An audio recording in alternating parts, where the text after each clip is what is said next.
Helping us to make sense of this is Bruce Omodion, the Chief Research Officer, Invest Data Consulting Limited. He joins us now. Hello, can you hear me? Good morning, sir. Yeah, good morning. How are you? Very well. Good to have you on board. Thank you. All right, let's talk about what happened yesterday. It was the first trading day of the week, and then we saw a 0.16% decline in the all-share index. Now, what are the factors responsible for this decline? Yeah, actually, I would say that after the democracy holiday, the market resumed on a profit-taking note for activities. So, as investors want to cash out their profit they have made in the last week. But I believe that the market is also looking forward to see another trigger, which is coming in form of the inflation and also the outcome of Fed decision on rate today or tomorrow. That also gives you a sense of direction where the market will go. That is why I see investors are taking profits where they are made, because at the same time trying to see exactly what is happening in the position so that they will know what to know to pay their attention. But I believe that already we are half of the month of June. That means any moment from now, positioning for half-year results or second quarter results will start any moment from now. Especially as they are looking forward to see the consumer price index today. If it will also maintain the uptrend we have seen the last previous month, that will also trigger where fund will be going from this moment. For me, investors in the markets also should also watch the market carefully, also play with caution, because we don't know where the market will go from now. But looking at the figure we're expecting, if the Q2 numbers we're expecting maintain the same trend we saw in 2021 financial year, and also the Q1 result, that will be a plus for the market. It will be another trigger for the market. And don't forget that I said it earlier that this month of June is the end of the second quarter of the year, or first half of the year. We expect to see the dressing by the fund managers and other players in the market towards the end of the month. That's why I said in the month of June, it's a mixed month that we have seen it for the previous years. I'm not surprised what I'm seeing in this month of June. After we have seen that the month of April and May were in green, seeing the month of June kind of trading now. So I'm saying for the past 4 days, I think that the market is on a sideways movement, not going up, not going down. The market is looking for a trigger to go up or going to decline. As we speak now, the market is in a distribution phase, looking for the trigger up or pull back. All right. Okay, let me come in here. We see that activities in the banking sector were majorly responsible for the decline in the all-share index. Talk about the FBN holdings, talk about UBA, GTCO, and also Zenith. I mean, they were majorly responsible for the decline in the all-share index. Tell us what exactly was responsible for the losses recorded by these banks. Are you there? Okay, so we're talking about what happened yesterday. We saw that the loss was largely pulled by 4 banks, yes, which are in the tier 1. We have the FBN Holdings, we have the UBA, the GTCO, and Zenith. These were the ones that largely pulled down the ASI, and that's because they had losses, they recorded losses, and that also affected the market, and that's exactly what we're talking about now. Can you hear me? I'm Bruce. All right, so we were talking about what happened yesterday, and you were talking about the fact that profit taking was largely responsible for what we saw in the market, and you were talking about the disparity between the month of June and then April, May, and all of that. But then I was going to ask you before you disconnect, we were talking about the fact that activities in the banking sector were majorly responsible for the decline in the all-share index.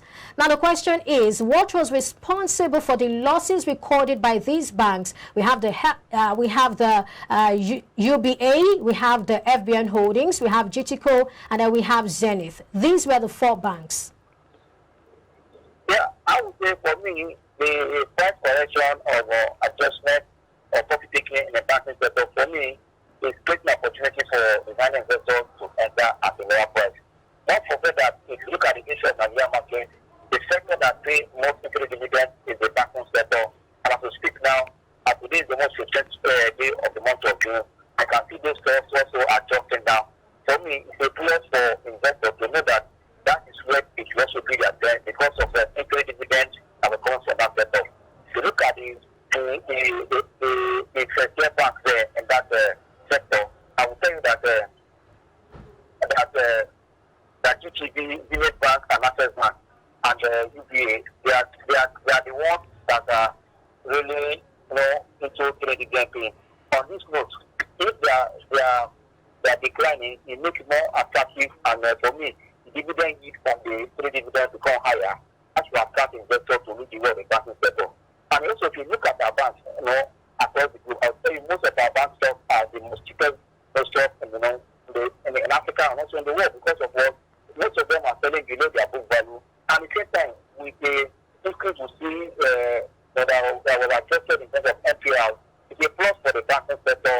Yes, it might not impact their pitch or actual results, but subsequently, looking at for your Q3 and for the full year, if this rate remain and also further adjustment into the future, going to be a plus for the banking sector. We expect it to also impact on the banking sector performance at the end of the day. For me, if you back in banking sector or banking stock now, it's for me, it's more attractive for the banking sector to position. Especially stock like Access Bank, stock like Village Bank, or UBA, BTB, Stanbic, these are three different things concerning banks, that one should look at if you're really an income investor. All right, let's talk about one of your favorite stocks to talk about, which is Transcorp. Well, we've seen Transcorp, being frequent either on the path of the advancers or on the path of the decliners. It's always, we always find it there. Why is it fluctuating? Why isn't it, constant? What's happening? Transcorp for me, because of the improvement we are seeing in the company's performance, and also because Transcorp also like a conglomerate, they are into oil business, and that also they're into agriculture. We expect that going to the future, a better number will come from this company, and that investor is going in and out. Especially when they go in, especially people take profits from the position, it comes down for them. You can see if you check the market, I will tell you that the most traded in terms of volume has been Transcorp for all this while. To tell you that investors are seeing value in the stock, especially now that the price is relatively low. That is what is happening in Transcorp.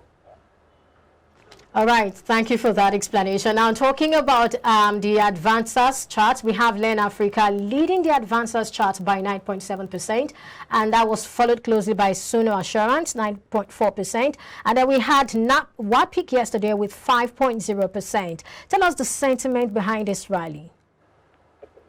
So, for Len Africa, I'm not surprising among the top gainers. Since the company that have released their unaudited account for the period ended 31st March 2022, and you can see improvement in their performance. On that note, investors are also looking at, on the strength of the unaudited account, they are saying that this company is likely to pay dividend, and also they have sent their forecast for their Q2 already to the market. That Q2 is also a plus for them to know what's expected on this company. For that, investors are taking advantage of the what they have seen, the expectation for dividend at the end of the day, because the company expected that before the end of this month, the last 60 day of June, that they should release their audited account. And audited account may likely also come with the dividend reward. If that follows their account, that will be the attraction, and that's why investors are positioning ahead of that audited accounts. All right, so very quickly, what sentiment is likely to dominate this week? For me, I would say investors will play in the kind of caution today to see the inflation figure for the month of May, and that the expect their growth capacity to release. That's also from where the market will go from here. So I believe that the market also should be in this trend for the remaining days of this week. Yesterday was the first trading day after the holiday, but today the strength of that figure or the total of that figure will determine where investors will look to in terms of decision. All right, very quickly, just before we go, let's talk about chemical and allied products. On the decliners chart, it was down by 9.93%. Very quickly, tell us what happened. Yeah, I would say the stock not to lose such high for almost 10%. I would say one, profit-taking activities is part of it, and also things that I have not checked is profit that stock was adjusted for their dividend they paid. So I believe it's purely for profit taking, not adjustment of price for dividend. It's profit taking in the stock. Yeah. All right, thank you so much, Omodion, for sharing your thoughts with